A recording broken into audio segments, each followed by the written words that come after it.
Halo, perkenalkan nama saya Fernel Koi dengan NIM 22 6111062. Di sini saya akan menjelaskan tentang API yang telah saya buat, yaitu API mengelola produk. Nanti saya akan menggunakan aplikasi Postman untuk menguji apakah API ini berhasil atau tidak. Sebelum itu, saya akan menjelaskan terlebih dahulu mengenai codingan yang saya buat. Di sini ada koneksi.php yang berfungsi untuk mengkoneksikan dengan database yang kita buat, yaitu saya sudah membuat database dengan nama DB Produk. Selanjutnya ada method.php. Di method.php ini saya sudah membuat sebuah kelas yang bernama product. Nah, dalamnya itu ada public function get products yang nanti digunakan untuk mengambil semua data dari tabel produk. Data ini disimpan dalam bentuk array dan nanti akan diubah menjadi JSON. Selanjutnya ada public function get product. Tapi bedanya dengan public function get product yang pertama itu, di public function get product ini kita hanya akan mengambil data dari tabel produk berdasarkan ID yang kita berikan. Selanjutnya ada public function insert product. Nah, ini berfungsi untuk menambahkan data ke dalam tabel produk. Di sini kita akan mengambil data dari tabel produk dalam bentuk JSON. Di sini kita akan mengecek apakah parameternya sudah sesuai dengan tabel produk.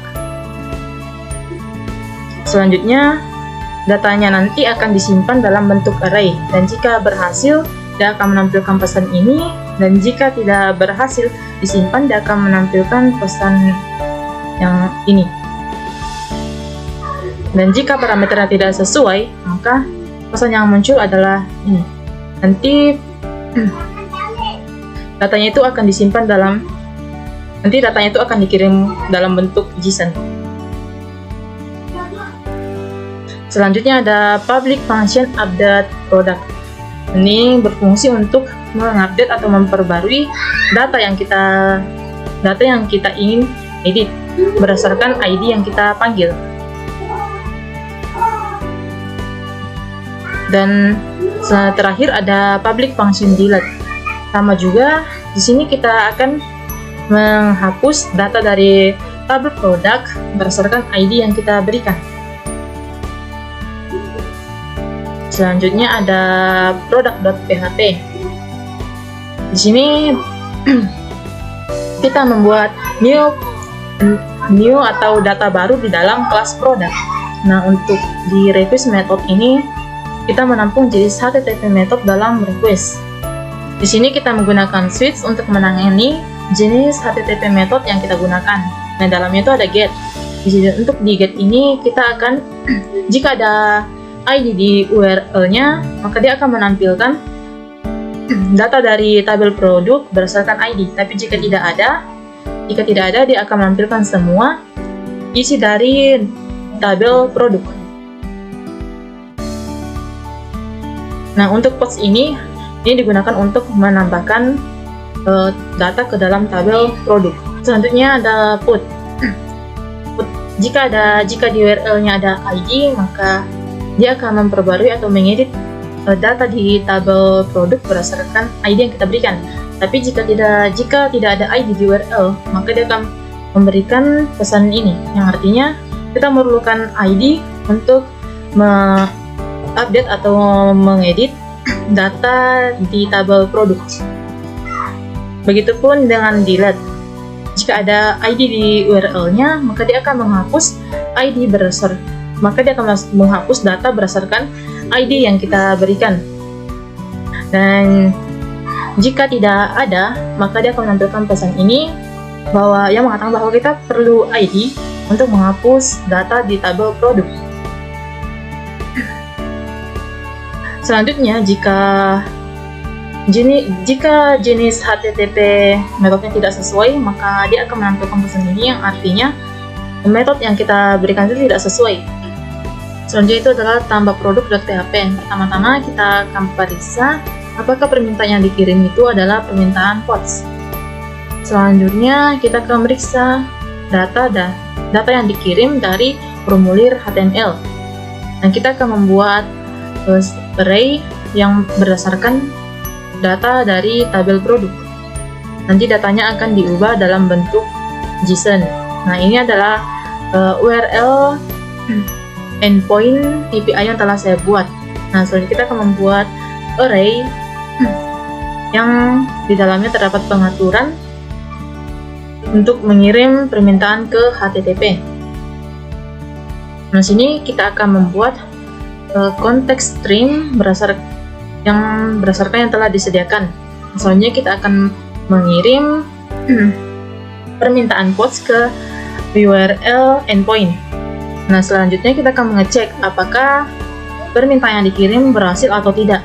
Nah, jika gagal, maka dia akan mengirimkan respon atau pesan yang mengatakan gagal mengirim data ke API. Tapi jika berhasil, dia akan mengirimkan respon atau pesan yang mengatakan data berhasil dikirim ke API. Nah, untuk .htaccess ini digunakan atau berfungsi untuk membuat URL rewriting yang memudahkan untuk membuat URL yang mudah dibaca. Oke, saya sudah selesai menjelaskan semua coding yang telah saya buat. Selanjutnya kita akan mencoba di Postman apakah API yang kita buat ini berhasil atau tidak.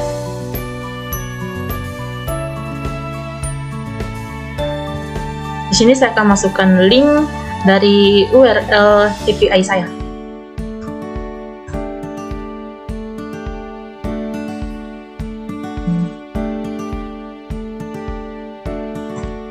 Di sini saya akan coba dulu pertama untuk mengambil atau menampilkan semua data API dari tabel produk.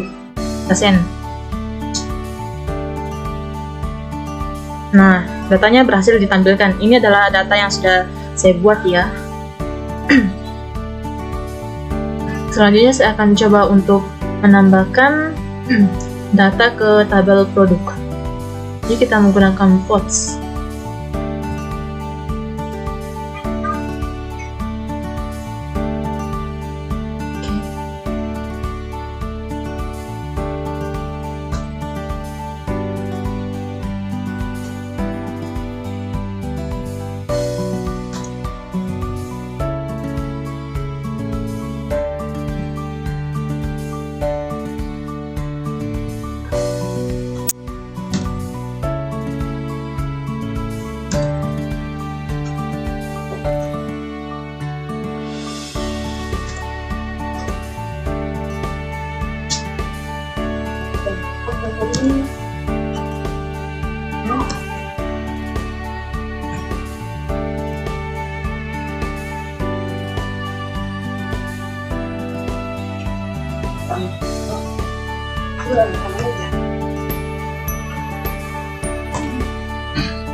Selanjutnya kita kirim data ini ke dalam tabel produk. Oke, berarti data yang saya tambahkan itu berhasil. Selanjutnya saya akan coba mengedit. Pertama kita akan cek dulu di CMD apakah datanya berhasil masuk atau tidak.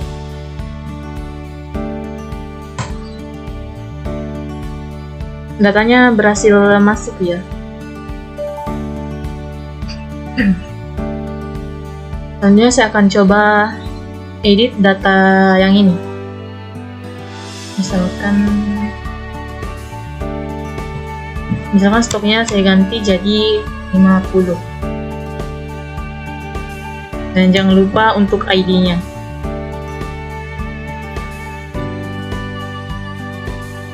Oke, datanya berhasil di-update.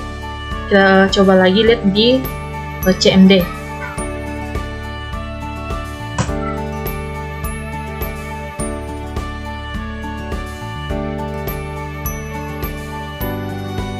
Selanjutnya saya akan coba untuk hapus data yang saya tambahkan tadi.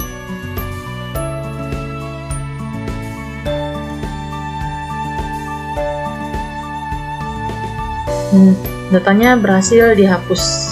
Coba kita lihat di CMD. Oke, datanya sudah hilang atau sudah berhasil dihapus. Sekarang saya akan coba untuk memanggil data berdasarkan ID.